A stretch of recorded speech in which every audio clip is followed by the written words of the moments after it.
Hey, it's Joan here, and welcome to another session of Creativity Live. This is where we're taking 15 minutes a day. I'm doing this most mornings in the month of May at 9 a.m. Mountain Time. And this is in preparation for a course that I am leading this summer called Creativity Unleashed. And what we're doing is working through the book, The Artist's Way by Julia Cameron. And so the info is there if you want to sign up for it. It's June 3rd through August 26th. And so yesterday we looked at how Julia Cameron, how the whole point of this book is unblocking creativity and the idea that everyone is creative. All right, so now we're moving on to the first chapter in the book, which is called Spiritual Electricity, the Basic Principles. And the main point here is the idea that, you know, when we think about the people have these different concepts of God, and that even that word can kind of set people off because people disagree what it is or don't believe in God. And the whole point of this first chapter is to reassure you that you don't need to believe in something specifically called God, but she is asking you to experiment with this idea of spiritual electricity, and that there is a force that is mysterious, that is causing, you know, our hair to grow and our fingernails to grow while we're sleeping. Like, these aren't things that we are personally doing, you know, proactively. If we do it or don't do anything about it, it still happens. Same with all the plants that are growing. And so her idea is that that creative force wants us to be creative. And so that's kind of the idea of this first chapter, and setting some of those principles. So I'm going to read a little bit of this, and then I'm going to read the 10 basic principles. You know what, actually, I think I'm going to start with the 10 basic principles first. So these are, again, this is from The Artist's Way, and this is what we'll be working through from June 3rd to August 26th, 2019, online. Okay, so basic principles. 1, creativity is the natural order of life. Life is energy, pure creative energy. 2, there is an underlying, indwelling creative force infusing all of life, including ourselves. 3, when we open ourselves to our creativity, we open ourselves to the Creator's creativity within us and our lives. 4, we are ourselves creations, and we in turn are meant to continue creativity by being creative ourselves. Creativity is God's gift to us. Using our creativity is our gift back to God. The refusal to be creative is self-will and is counter to our true nature. 7, when we open ourselves to exploring our creativity, we open ourselves to God, which is also known as good, orderly direction. 8, as we open our creative channel to the Creator, many gentle but powerful changes are to be expected. 9, it is safe to open ourselves up to greater and greater creativity. 10, our creative dreams and yearnings come from a divine source. As we move toward our dreams, we move toward our divinity. So I'd love to hear in the comments what you think about these ideas. And I know for myself that I went through some career counseling about 5 years ago, and it was interesting because when you think about what is your purpose in life, I didn't, I guess this seems obvious to me now, but at that time I didn't really connect it to passion.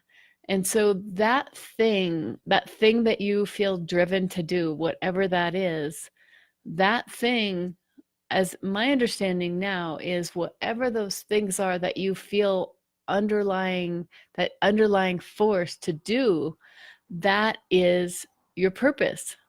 And so when we have those drives to do something, to get people together, to work on something, to make a difference for the environment, or to help people overcome some problem, those, my understanding is that is your purpose. And so by ignoring those creative urges to do something that comes out of your own heart and your own ideas, that is when you are blocking yourself off from your purpose. And and so if we were put on the planet for some reason, and maybe it was our own idea of why we're wanting to be here on the planet, if there's this underlying reason that we're here, that's what your heart's calling is about, and that is what comes out as creativity. And so I know I personally have a hard time figuring out how to incorporate the the concepts of spirituality and God into um, a forum that I want to make sure is inclusive of everyone. And so I think this book does a really good job of doing that, of bringing spirituality into the limelight and giving it its important space in the work that we're doing, especially as eco advocates.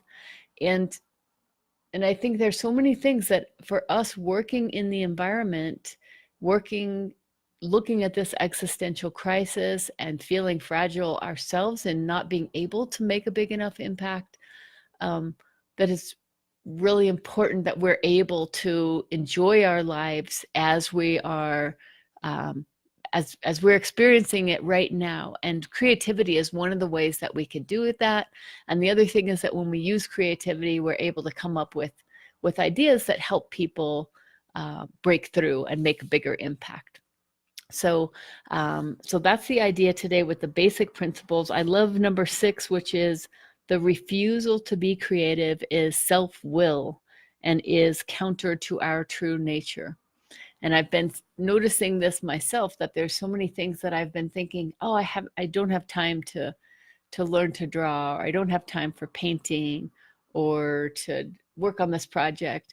And when I decide that actually maybe I do, that the more I take a step in that direction, the more I seem to be rewarded for doing that, and resources come my way to make it happen. So I think with that, let's see, I'll go ahead and just read a little bit more of the her introduction now to the spiritual electricity, the basic principles. For most of us, the idea that the Creator encourages creativity is a radical thought. I'm going to say that again. For most of us, the idea that the Creator encourages creativity is a radical thought. We tend to think, or at least fear, that creative dreams are egotistical, something that God wouldn't approve of for us. After all, our creative artist is an inner youngster and prone to childish thinking. If our mom or dad express doubt or disapproval for our creative dreams, we may project that attitude onto a parental God. This thinking must be undone. What we are talking about is an induced or invited spiritual experience. I refer to this process as a spiritual chiropractic. We undertake certain spiritual exercises to achieve alignment with the creative energy of the universe. If you think of the universe as a vast electrical sea in which you are immersed and from which you are formed, opening to your creativity changes you from something bobbing in that sea to a more fully functioning, more conscious, more cooperative part of that ecosystem. As a teacher, I often sense the presence of something transcendent, a spiritual electricity, if you will, and I have come to rely on it in transcending my own limitations. I take the phrase inspired teacher to be a quite literal compliment. A higher hand than just my own engages us. Christ said, whenever 2 or more are gathered together, there I am in your midst. The God of creativity seems to feel the same way. The heart of creativity is an experience of the mystical union. The heart of the mystical union is an experience of creativity. Those who speak in spiritual terms routinely refer to God as the creator, but seldom see creator as the literal term for artist. You are seeking to forge a creative alliance, artist to artist, with the great creator. Accepting this concept can greatly expand your creative possibilities. All right, so I'm going to stop there. But thank you everybody for joining me. And I would love to hear your ideas in the comments about what you think of as creativity and that big creative force that is part of us. I know I've heard different people say that they use interchangeably God, nature, and reality. And it seems what Julia Cameron is suggesting in The Artist's Way is to think of focusing more on the great creator and on this creative force in our lives. So with that, yeah, if you have any ideas about creativity and how it relates to spirituality, I would love to hear about that in the comments. And would love to invite you to join me and others that are going to be working through this incredible book that has made such a big difference in my life and so many people's. And this is June 3rd through August 26th. It's an online course. And we're meeting on Mondays, 6:30 p.m. for 2 hours Mountain Time. And you can join by Zoom video conference or you can call in. And it's a 2-hour session, which is nice because it's going to be very, I feel like that's a nice amount of time that some of what we'll do is we'll read aloud and then we'll go on to we'll do some creativity exercises. So maybe we'll do like a 5-minute timed writing to write a poem or to sketch something. And then there's exercises that are assigned every week and you can choose some or all of them to do. And then we'll be sharing about what you found out when you did those exercises and then talking about next week's exercises. So it's a really cool experience and it can have a huge impact on your life as it has for me many times. As I look back now and I see, I probably would not have been able to go to Ghana in West Africa by myself. I don't know that I would have been able to write these books that I've written, including a couple poetry books, had I not done The Artist's Way. So hope that you will join us for that. The link is right there. And otherwise, join me back here. I'll be here most days in May talking about The Artist's Way and the power of creativity in our lives, and especially how it can help those of us who are working as eco-advocates in the world. All right, thanks everybody. Thanks for joining me and have a lovely day and see you right back here tomorrow. Okay, bye.